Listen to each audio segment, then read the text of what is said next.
The glass conference room shimmered in the midday light, glare reflecting off the technical panel. A single dad in a faded polo sat at the table's end. His young daughter waited patiently outside. The CEO strode in, her sharp gaze freezing the room. She placed the file down with a smirk. "So this is the engineer?" Managers chuckled. The father felt mocked. A critical system failure flashed. Infrastructure was seconds from collapse. The CEO looked at him, urgent. No one answered her question. The father stood ready to leave. The CEO cut through the tension. "Wait." The room froze as the beaten dad uttered one single, definitive sentence. Elias Vance was a ghost in the high-tech machine, haunted by his former brilliance. Once he had been elite, a principal operations engineer, known for his uncanny ability to debug complex, interconnected systems with almost telepathic speed. His former colleagues called him the System Whisperer, a legend whispered in the data center halls. His work wasn't about coding features, it was about ensuring the beating heart of the infrastructure never skipped a beat. He was the one they called when everything else failed. But that life ended abruptly 7 years ago. His wife Maria, a kind social worker whose fierce dedication often masked her own fragile health, passed away suddenly after a brief illness. Grief and duty collided violently.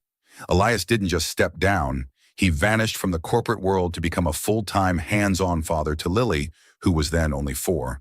He had traded the cold, humming server racks for warm, brightly colored school runs, and global deployment strategy for the simple, vital choreography of bedtime stories and scraped knees. For years, he worked freelance, taking on volatile, low-margin contracts, the break-fix jobs nobody else wanted, often working from 10 p.m. until 4 a.m. His resume now had a glaring 6-year responsibility gap, a void that corporate recruiters viewed with suspicion, labeling him as either uncommitted, lacking ambition, or perhaps worse, fundamentally obsolete. They saw a liability, not an asset. This interview at Novatech, a trillion-dollar behemoth in infrastructure technology, was his final, desperate attempt to secure stable employment. He needed a place where the twin anxieties of health insurance and predictable income weren't constant, gnawing fears. The pressure was immense. Lily sat outside the conference room, perched on a plush velvet bench, clinging to a worn-out copy of a fantasy novel. She was a silent, solemn presence. There was literally no one else to watch her. The high-end corporate daycare was exclusively for full-time established employees, a benefit Elias did not qualify for yet. Lily understood the gravity of the day. Her small presence, though quiet, was a visible, undeniable statement of her father's uncompromising priority. He was applying for stability for her, and she was there to support his fight. The CEO, Isabella Thorne, was a force of nature. She was the architect of Novatech's explosive valuation, known for her ruthless pursuit of efficiency and an almost inhuman pressure on quarterly KPIs. She trusted data, metrics, and aggressive projections above all else. She prioritized image, polished credentials, and the perceived safety of a candidate who had never once deviated from the upward career path, over the messy reality of deep, hands-on, problem-solving technical depth. Elias had been called to this high-stakes meeting only because his name, that of a former industry legend whose technical white papers still circulated, had been flagged during an automated search of old industry records. The current lead engineer, Mark, had panicked when the critical system issue first surfaced and requested a list of historical troubleshooters. Elias was an unfortunate, inconvenient coincidence, a name match on a recycled legacy list. Isabella and her board were actually there to finalize the hiring of the younger, impeccably credentialed Mark, who possessed all the right MIT degrees and, crucially, a flawless, continuous employment record. Elias was simply an extra formality they had to quickly dismiss. When Isabella delivered the line, "So this is the engineer?" her tone wasn't just impatient. It was laced with a patronizing disbelief that this unpolished, slightly tired-looking man could possibly be the legendary System Whisperer. Elias heard only undisguised mockery. He felt the dismissive glances from the slick, suited executives who had replaced the grizzled, passionate engineers he once knew. He knew what they saw, a man who put family first and was therefore, to them, fundamentally weak, unreliable, and past his prime. He tightened his tie, a pointless, nervous gesture of useless defense. The shame of being judged by his life choices felt suffocating. Just as he was about to mentally check out, a small folded piece of paper caught his eye. It was taped to the glass outside. Lily's handwriting, uneven but firm. "Daddy, don't give up. We need this." The small note, simple and loving, was a lightning bolt of pride and resolve. He inhaled slowly, deciding he would answer every question with pure, unvarnished technical truth, regardless of the imminent dismissal. Unbeknownst to Elias, the board had already voted. Mark was hired, pending the signing of the massive contract. Elias was a statistical footnote, ready to be swept aside. But fate, the irony of corporate arrogance, and the hidden complexity of millions of lines of code, had other, far more dramatic plans. The meeting was supposed to conclude with a triumphant handshake and Isabella's signature on a $50 million infrastructure deal with their largest European client. The mood was one of suppressed celebration. Then, the calm shattered. The lights didn't just flicker. The intense red LED indicator on the wall-mounted global status board erupted into a rapid, aggressive strobe. It pulsed 3 times, the universally recognized emergency level, before settling into an angry, demanding crimson. The polished conference room instantly transformed from a political stage into a high-stakes operational command center. David, the lead systems administrator, whose face was usually pale, was now ash-white as he stammered into his headset. "CEO, we have a major anomaly. Core module Delta 7. It's not a single fault. Initial reports indicate a chain failure, a catastrophic loop. We're losing network stability across all Western region data centers. Escalation is imminent. Estimated customer impact in 15 minutes. The technical team, including Mark, the new hire, erupted into a chaotic defensive argument. Mark, relying on textbook procedures, shouted, "It's a hot patch situation. We need to push the emergency override code path immediately." Another team lead recommended a full system rollback to the last stable state from 24 hours ago. Their solutions were desperate, fragmented, and based on symptom management, not root cause analysis. They were treating the fever, ignoring the infection. Isabella, eyes now blazing with a terrifying professional fury, slammed her hand on the polished mahogany table. The sound cracked the silence. "Silence! I want the root cause, not a Band-Aid. Mark, if you push the override without knowing the source, you risk corrupting the entire database. What triggered the chain reaction? Tell me exactly what we are mitigating against. Now!" Mark, flustered and exposed, could only gesture toward his monitors. "We believe it's a concurrent process deadlock during the nightly sanitation routine, ma'am. The system is consuming memory exponentially." He used all the right words, but his tone lacked conviction. No one could offer a definitive, actionable answer. They were caught in the corporate loop of fixing symptoms rather than diagnosing the structural illness. The time to critical failure clock on the display panel started counting down, its merciless red digits measuring not time, but pure, irreversible financial and reputational loss. The countdown felt agonizing. It was the metric of impending corporate doom. Outside in the hall, Lily had abandoned her book. She watched wide-eyed, her small face pressed against the glass. She saw the manic panic of executives sprinting past, the rapid, agitated gestures, and the way the clean, corporate veneer was peeling away to reveal a pure, visceral fear. She gripped her lucky charm, a small wooden elephant, tighter, sending silent encouragement to her father inside. Elias, sitting silently at the end of the table, was a quiet island in the storm. He was unconsciously filtering the noise and tuning into the fragmented technical jargon flying across the room. David, the admin, frantically described the error signature over the internal audio system. "It's a cascading memory fault after the nightly sync routine, specifically an integer overflow when the system attempts to write the recovery metadata. Every time we attempt a system check, The primary rollback sequence is triggering the data race again in the recovery partition. The system is in a constant state of resource starvation. The moment David described the specific error pattern, an integer overflow during recovery metadata write, tied to a failed rollback triggered by a nightly sync, Elias froze. His mind, rusty from years of simple freelance fixes, suddenly clicked into high gear. It was a signature he knew intimately, a precise, hidden flaw in the original architecture of the network's foundational data handling module, a module he had conceptualized. He hesitated again.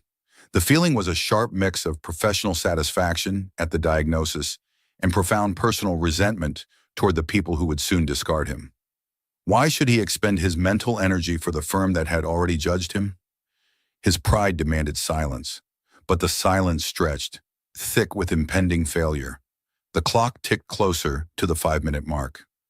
Isabella, visibly shaking with suppressed fury and anxiety, her eyes scanning the terrified faces of her elite, expensive team, finally swung her gaze, almost as an act of desperation, to the man at the end of the table, the outsider, the mechanic with the single dad resume.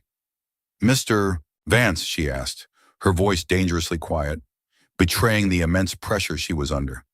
"You've heard the description. You have decades of operations experience. What is your unfiltered assessment? If you were running this show, what is the first command you would execute?" Elias was certain she was continuing her subtle, cold mockery, a cruel exercise in making the unqualified man feel small before she let him go. The question felt like a final, humiliating test of his ignorance. He opened his mouth to deliver a polite, dismissive farewell, focused on preserving his dignity. The pressure in the conference room was unbearable. Then outside the door, Lily gave him a small, fierce nod, a tiny general commanding her soldier. It was a silent, powerful encouragement. "Don't give up, Daddy."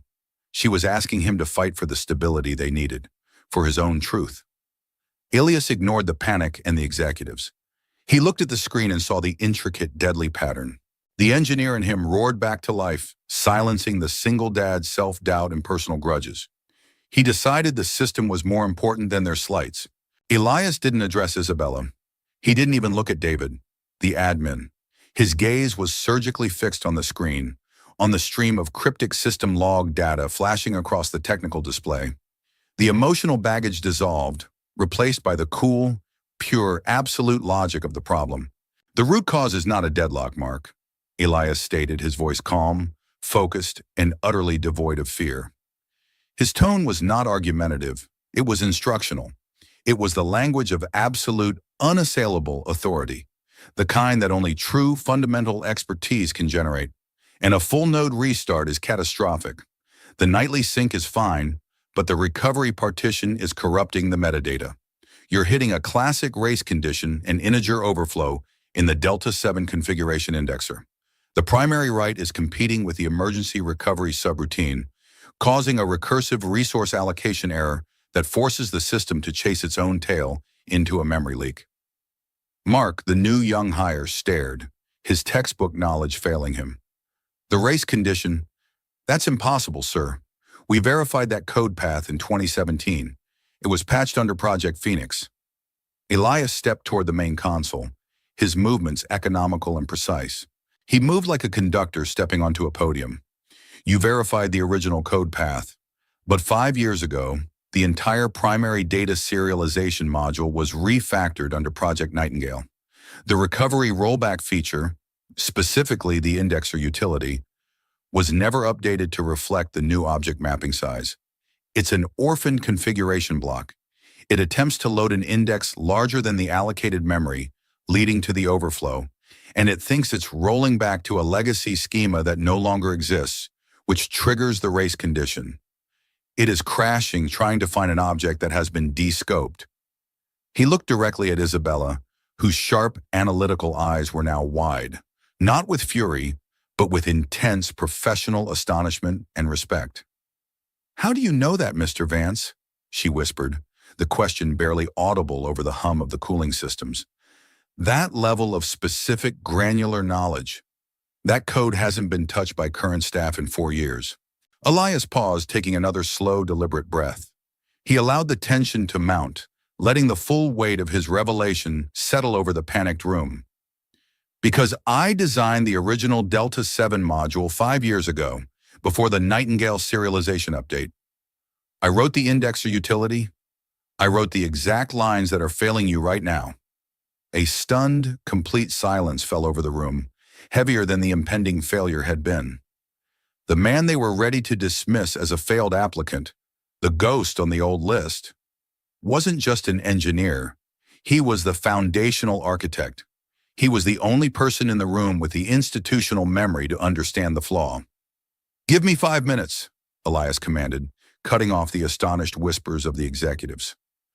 "I need immediate access to the live Delta 7 configuration log and the physical data flow diagram of the indexer utility. I need 5 minutes to isolate the fault trace and calculate the correct memory offset." Isabella's decisiveness returned instantly, honed by years of crisis management. She pointed a finger at David, bypassing Mark entirely. "David, grant Mr. Vance Level 9 access. Bypass all protocols. Do exactly what he says. Now." Her decisive action cut through the lingering doubt. Elias began working. He didn't use a mouse. He hammered commands directly into the terminal, navigating the complex file structure with the fierce, fluid efficiency of muscle memory. He called out the exact config path, the precise line number, and the required data type adjustment. "Go to Rashautery Delta 7 config indexer.conf and line 7124. Change the primary serialization pointer from legacy map ASINRA to current map B. Increase the metadata buffer allocation by 1024 bytes. Then immediately execute a soft patch of the indexer utility, bypassing the nightly sync routine." David, his hands shaking, executed the complex high-risk fix. A nervous second later, the frantic red LED on the status board stuttered violently, flashed an anxious yellow for a moment, and then settled into a steady, confident green. The countdown stopped at 4 minutes, 38 seconds. The entire infrastructure snapped back to absolute stability. The core system was saved. The room was silent again, but this time it was the silence of awe, profound relief, and collective shame.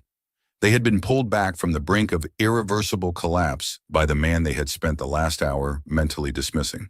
Elias leaned back from the console. His work was done. The system was running clean. He hadn't just saved the company, he had validated his entire career. He turned and faced Isabella, his eyes direct, calm, and holding the weight of his years of sacrifice. "The contract is safe, the immediate fix hold," he stated professionally, "but you have a systemic flaw in your change management process, ma'am.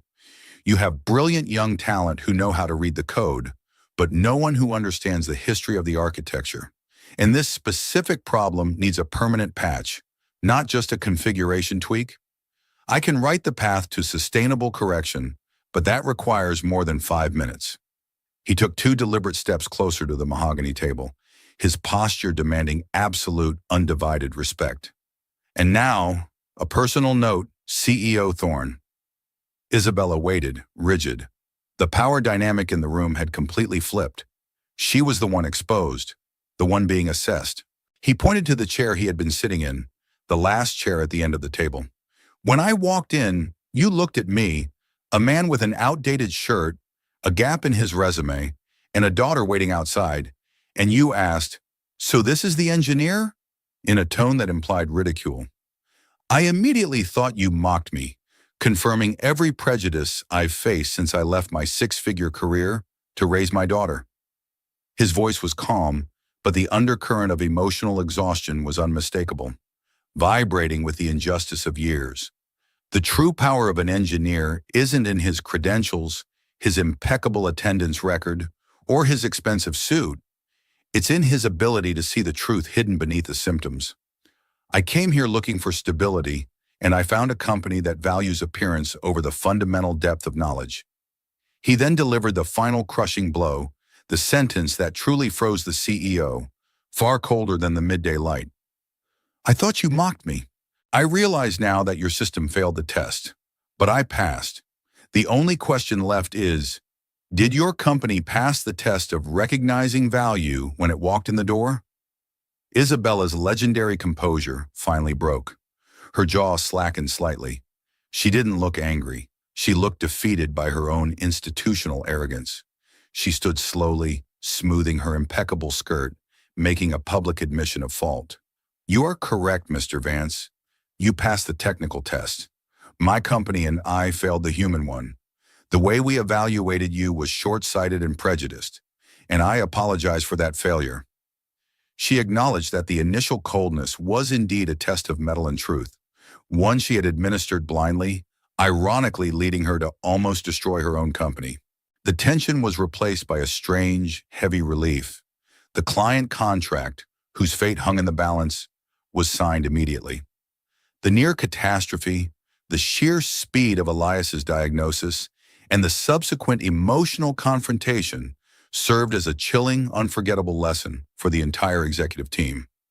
In the ensuing 15 minutes, as Elias wrote a concise 5-point memo detailing the permanent fix, the executive team began a frantic, quiet reassessment. They realized they had been optimizing for easily measurable metrics: attendance, degrees, continuous employment, and corporate aesthetics, not for actual operational resilience and intellectual depth. Their priorities had been dangerously misaligned. Isabella Thorne did something unprecedented. She issued a formal public apology to Elias in front of the assembled executives, Mark, and the technical staff who were listening on the conference bridge. Mr. Vance, she stated clearly, her voice broadcast to all corners of the company. Your technical intervention was flawless and saved this company from a multi-million-dollar setback. More importantly, your integrity and your skill highlighted a fundamental weakness in our leadership: our failure to see past a resume gap to the competence beneath. For that, and for the way we treated you, I apologize, unreservedly.